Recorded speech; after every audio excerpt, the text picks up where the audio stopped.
Welcome to Feast on Walker on the Mix. Cái đập lên đi lôi mình tên. Phải chìm xe mình cho vui chơi cho rò mà.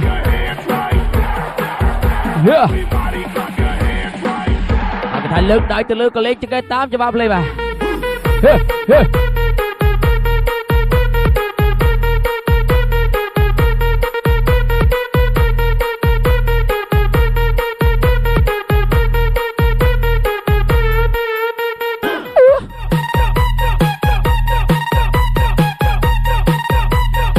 Chun đòn này pakai rom mà, pakai rom anh tên mà,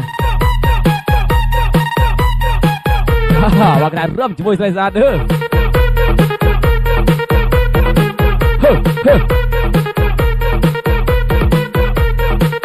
play lôi mà, chỉ môi Mr. Huyết and Mr. Ni, và phải chạm boom tụi mày bằng đây.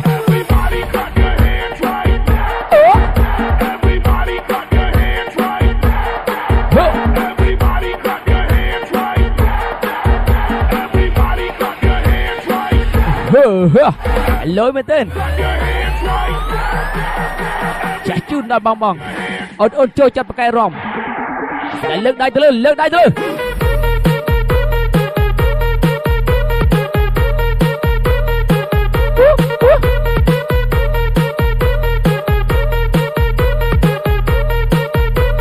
ai lôi bà phía chút để pakai sedap này pakai sedap saja.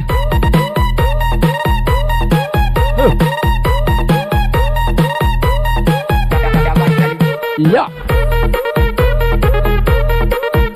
Ya.